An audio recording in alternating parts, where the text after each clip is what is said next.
Michael, are you ready to continue with the next session? Yes, I'm ready. Who is joining you with Bende? Yes, Bente is supposed to be the co-instructor. Okay. Yes. Yeah. Yes, So hello. could you introduce Bende? If I'm not sure, did you introduce yourself, Michael, earlier? Or No, actually, I didn't. okay. Yeah, probably this time we both can say. Yeah, I get. Yeah, so I'm Maiken, and I work at the University of Oslo, and together with Sabri, actually. Yeah, Bente, do you want to say 2 words? Sure. Yeah, my name is Bente, and I'm working from UIT, so that's Tromsø. Okay, so let's go to the create and modify files. So at the menu, we just finished with finding things. So now we go to the create and modify files part of the tutorial. So what we will learn in this session, and Bente, I have difficulty following time, especially in this kind of online courses. So if you see that I should speed up, give me a hint, please. But for this exercise, there's not, I mean, for this tutorial, actually not that much content. So I think we'll be okay. Yeah, I've noticed that, and we're a bit behind, so I will exactly. keep control. Thank you. Okay, so we want to find out how to create or modify files without leaving the terminal. So we'll still be working in the terminal. And we will learn what the text editor is and how we can view file contents. Some of this we've already touched upon before, but we'll have a bit more on that here. And these are the kind of main key points. We will work with the echo command, the cat command, and we will work with the nano editor. Yeah, Michael, one question. Yeah. In this session, are you expecting us participants to try out during your teaching? I think it will be the same as we have done before, that you are welcome to type along, but we won't be kind of making sure that everybody's have managed all the commands. Yeah, but the material stays here, and this session will not have any exercise. Exactly. Yeah, thanks. Okay, so first of all, we'll use the echo command that you already have seen to create a file and put some contents in that file. And the command that we will use for this is here. So echo, and then there's a string here, and we have to use the quotes because there's spaces in between each word. So to tell echo that this is the whole string that we want to work with. And then there is this larger than sign, which is a redirect sign. And then we're telling it echo to put this string into a new file that we called new file with echo.txt. So let me copy and paste that into my terminal. Copy and paste. Okay, then I press enter. So now what I'm expecting is that I will have a file called new file with echo.txt in my folder here. So if I do ls, I indeed see that there is a file of that type. This redirect sign, it will actually work in the way that if you have already a file, it will overwrite any contents in that. So let's say you have a file with thousands of lines and you do this command, it will actually completely overwrite all that was in that file and just replace it with created with echo. And if that's not what you want to do, you have to use these two redirect signs. So let me just look inside the file here now with the cat command, which we learned before. So cat, new file there. Let me look inside. Yes, you see, there's only one line in that file now, and it's the string that we said that we wanted to put inside. Now let's add some more lines in the file, and so we'll use the double greater than sign, which is means that we append the file with some contents. My copying isn't working very well here. So let me copy that and paste into my terminal. Okay, so now I will expect that there's 2 lines in that file. Let me check. I use a tab to autocomplete. And yes, indeed, you see the output here. When I look inside the file, I see the first line that we made and then the second line. So this concatenation appending to the file, it worked as expected. So be aware of that. 1 will overwrite any contents in the file, and if you want to append the file with contents, you will use the 2 signs here, and it'll add it at the end of the file. So that's one way of creating a file. We learned another one earlier also, if you remember. We used the touch command, touch. That just creates an empty file without any contents. So that's also not a way of creating a file. We can also create files with the cat command. And the way to do that is the following. So cat and then the redirect sign here, and then the file name. But cat works in a bit of a different way. So if I enter that now on my command line, you see that the prompt, it stays under here. It's actually waiting for input now. So then I can write A, press enter, I can write B, press enter, whatever, some text, enter, and it's waiting. So it means that all this that I am typing, it's recorded into the file. And once I'm done, I have to do Control D to stop the operation. And now you see I'm back at the prompt. So let's inspect the file now. So I do use cat again, now without the no redirect sign, but I look at the file with cat, the one that we just created. And indeed, you see A, B, C, and then the extra line, some text. So you can see that you could have a line with spaces and everything inside there. And it's indeed entered the file, new file with cat.text. So that's 2 ways of creating contents in a file. There's other ways, like for instance, this one. Let's say you have 2 files. Actually, I don't have two files here called file 1 and file 2, but if you had 2 files, the call was called file 1 and file 2, you could read the contents in those 2 files and put it into a combined contents. So let me do cat. I had new file, let's say with echo, and then I want the new file with cat. And let me direct that into a combined content. Okay, so because I don't have a file called file 1 and file 2, I use 2 other files that I know I have. Press enter.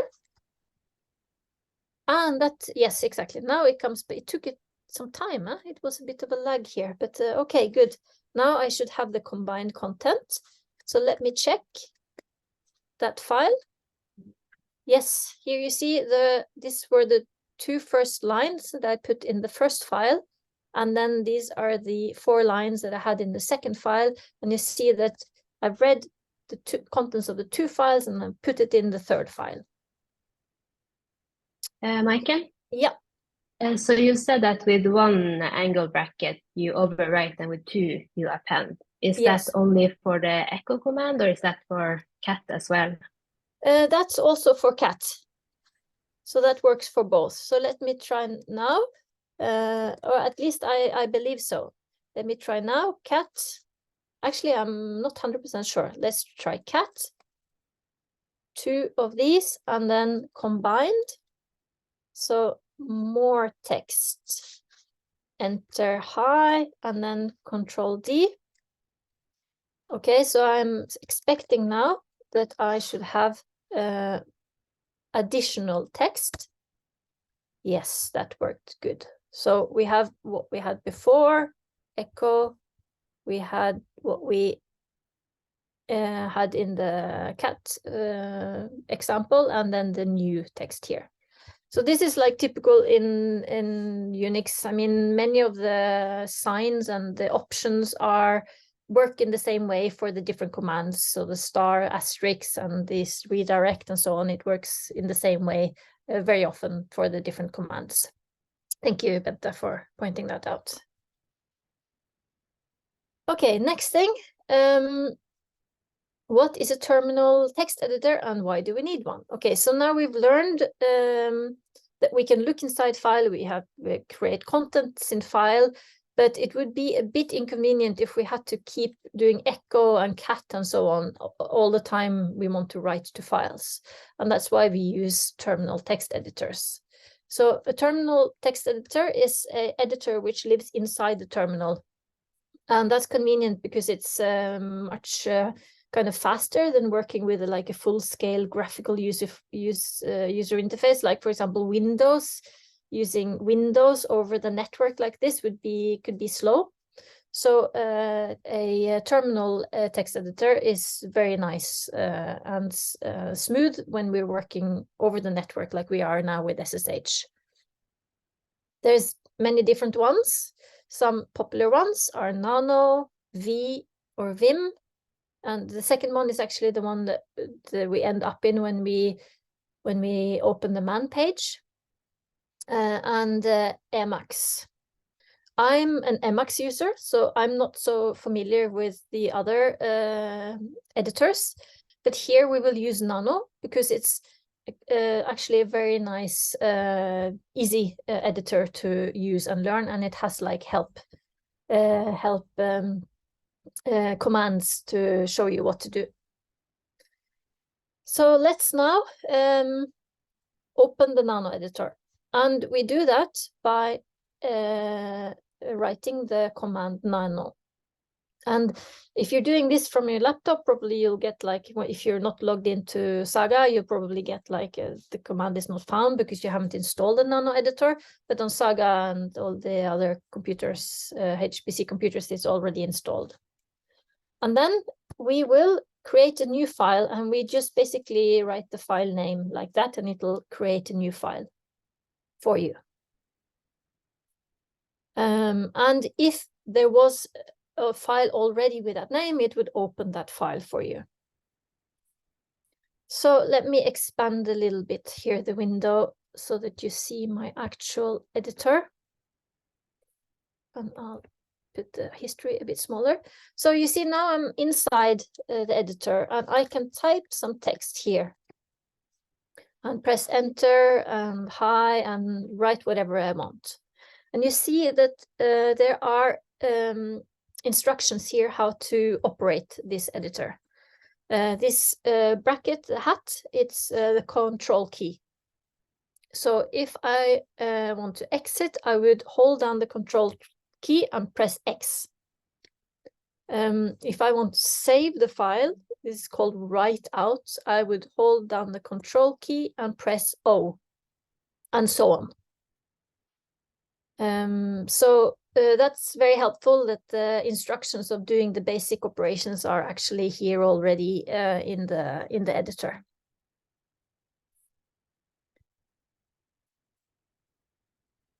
Yes, and you can move up and down with the arrow keys, and you can move to the side with the arrow keys.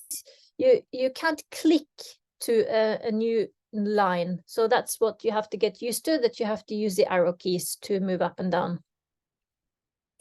And to get a new line, you just press enter.